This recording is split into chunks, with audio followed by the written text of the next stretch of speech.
పాండవుల వైపు యుధిష్ఠిరుడు ఎంతో విచారపడుతున్నాడు. అతడు యుద్ధం ఇష్టపడటం లేదు.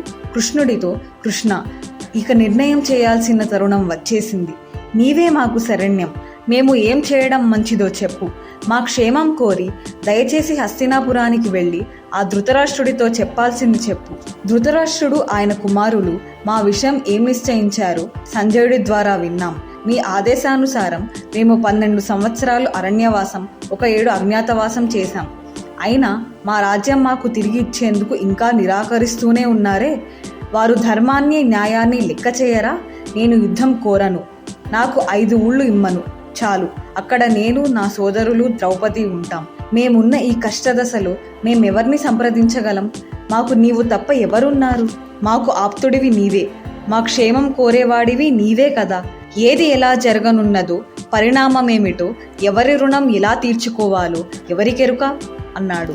కృష్ణుడు, యుధిష్ఠిరా, నేను తప్పకుండా మీ ఇరుపక్షాల క్షేమానికే ప్రయత్నిస్తాను.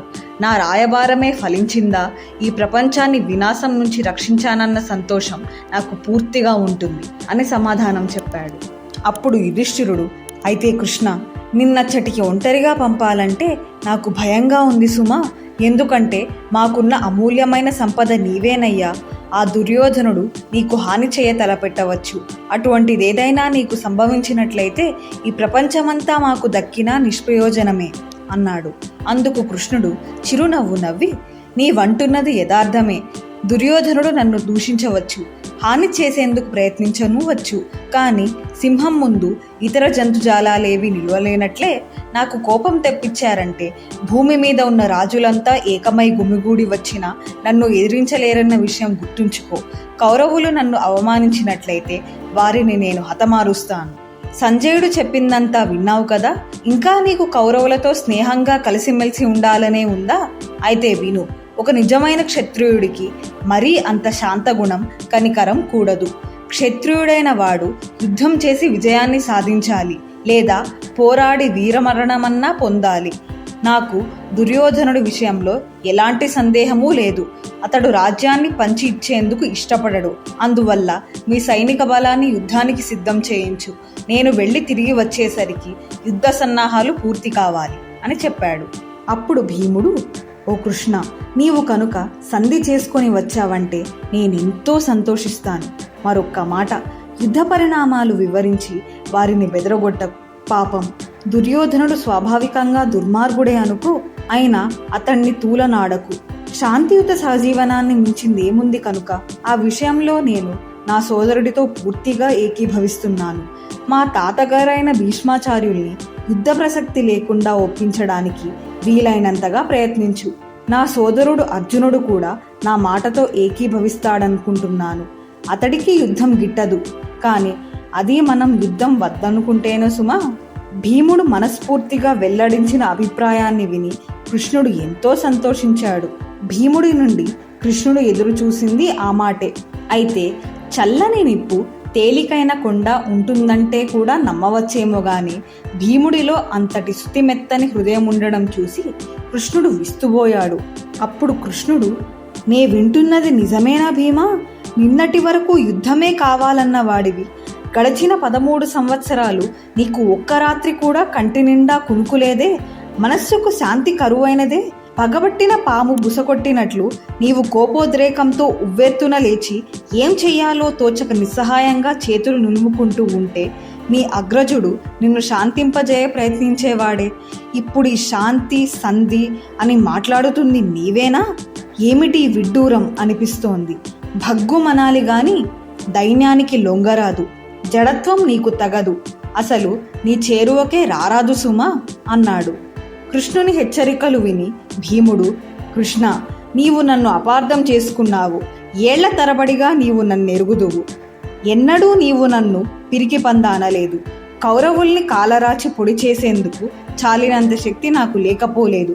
ఒకవేళ నా శక్తి తెలియనట్లయితే రానున్న యుద్ధంలో చూడవచ్చులే. ప్రస్తుతం జరుగుతున్న సంధి ప్రయత్నాల్ని చెడగొట్టదలుచుకోలేదు అందుకని అన్నాడు. అతడి మాటలకు కృష్ణుడు నవ్వి, నీ గురించి నాకు తెలుసు భీమా.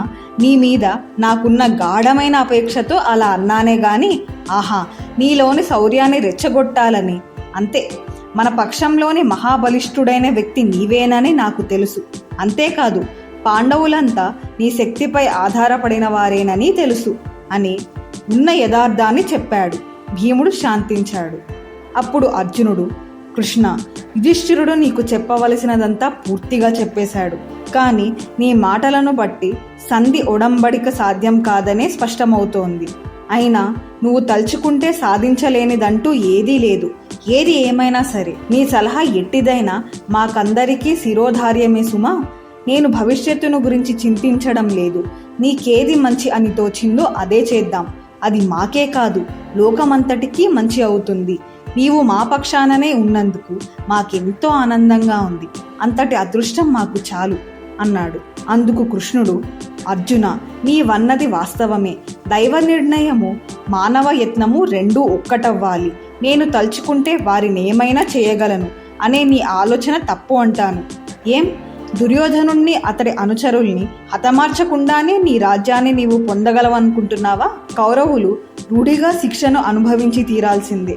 వారిని రక్షించేందుకు నేను ఏ లీలలు ప్రదర్శించను. నా వరకు నేను యుద్ధం జరగకుండా ప్రయత్నించి చూస్తాను. కానీ శత్రువు నుండి సంధిని గురించి ఎక్కువగా ఆశించకు.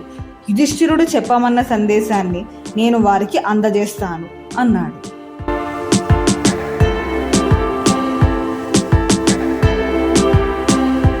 ద్రౌపది కళ్ళ వెంట ధారగా కన్నీరు కారుతూ ఉండగా నల్లవైన నిడుపాటి కురులను అరచేత పట్టి కృష్ణుడితో, ఓ కృష్ణ, కౌరవులు పాండవుల జీవితంలో సంతోషం అన్నదే లేకుండా చేశారన్న సంగతి నీవెరిగిందే కదా. ఆ కౌరవుల పట్ల ఎటువంటి కనికరం చూపించరాదని నా పట్టుదల. వారు చేసిన అక్రమ చర్యలకి వారిని శిక్షించాల్సిందే అంటాను. వారిని శిక్షించడం వల్ల నీకు గాని పాండవులకు గాని ఏ పాపము అంటదు. ఈ లోకంలో నాలాంటి స్త్రీ ఎవరైనా ఉన్నారో చెప్పు? నాలాగా అంతటి అవమానం పొందిన స్త్రీ ఎక్కడైనా ఉంటుందా? నన్ను నా భర్తల ఎదుటే కొప్పు పట్టుకు ఈడ్చుకు వచ్చారే. నన్ను ఒక మామూలు దాసివలి చూశారే. దుర్మార్గమంతా మూర్తిభవించినట్లున్న వారు రాజ్యసభలోకి లాక్కొచ్చి పడవేశారే. నా భర్తలైన పాండవులు ప్రేక్షకులై చూస్తూ ఉండిపోవలసి వచ్చిందే. ఆ దుర్యోధనుణ్ణి ఇంకా బ్రతకనిచ్చారంటే అర్జునుడు ధనుర్విద్యా నిపుణుడని, భీముడు బలశాలి అని చెప్పుకోవడం కూడా సిగ్గుచేటు అనాలి. నీకు కనుక నాపై జాలి ఉంటే దయచేసి కౌరవనాశనమే నీ పరమ లక్ష్యంగా పెట్టుకోవాలి అంటూ నల్లతాచుల నిగనిగలాడుతున్న నిలువైన తన శిరోజాలను ఎడమ చేత గుప్పెటపట్టి చూపుతూ, చూడు, ఈ కేశభాసాన్ని చూడు. ఆనాడు దుశ్శాసనుడి హస్తస్పర్శతో మలినమైపోయినందువల్ల వాటిని దువ్వలేదు, ముడిపెట్టలేదు. శత్రువులతో సంధి చేసుకోవాలనుకుంటున్న వారందరినీ హేయమైన పరాభవాన్ని నెవరవేసుకుని సిగ్గుపడమను. భీమార్జునులకు సంధి పట్ల అంతటి మక్కువే ఉంటే ఉండని. నా తండ్రి గాని నా పుత్రులు గాని వెళ్ళి ఆ కౌరవులతో యుద్ధం చేస్తారు. ఈ పగ తీర్చుకునేందుకు 13 సంవత్సరాలు ఓపికతో ఎదురు చూశాను అంటూ ద్రౌపది ఇక దుఃఖాన్ని ఆపుకోలేక భోరున విలపించింది. కృష్ణుడు, ద్రౌపది, నీవనుకున్న తరుణం రానే వచ్చింది. రాణివాసంలో కౌరవ స్త్రీల ఏడుపులు పెడబొబ్బులు వింటావు. బంధుమిత్రుల్ని అయిన వాళ్ళందరినీ పోగొట్టుకుని ఎలాంటి దుఃఖాన్ని అనుభవిస్తారో చూస్తావుగా. పాండవుల సాయంతో నేను తప్పకుండా నీ వడిగింది సాధిస్తాను. దైవం అనుకూలించకపోదులే అంటూ ఆమెను ఓదార్చాడు. ఆ మర్నాడు కృష్ణుని హస్తినాపుర ప్రయాణానికి సన్నాహాలు ప్రారంభమయ్యాయి. కృష్ణుడు సాత్యకితో, నా రథం సిద్ధం చెయ్యి, శంఖచక్రాలు గదాదండము కూడా. దుర్యోధనుడు దుర్మార్గుడు, ఆ కపటికి సాయం కర్ణుడు శకుని. ఇక చెప్పాలా, బలహీనుడైన శత్రువు ఆలోచనలు అడ్డదిడ్డంగానే ఉంటాయి.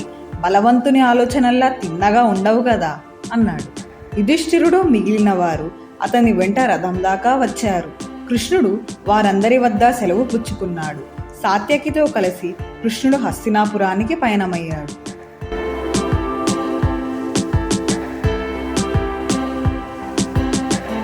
మీకు నచ్చినట్లయితే ఈ వీడియోని లైక్ చేయండి, షేర్ చేయండి, కామెంట్ల ద్వారా మీ అమూల్యమైన అభిప్రాయాన్ని తెలియజేయండి. మరిన్ని వీడియోల కోసం మా ఛానల్ని సబ్స్క్రైబ్ చేయండి. నోటిఫికేషన్ కోసం బెల్ ఐకాన్ని క్లిక్ చేయండి.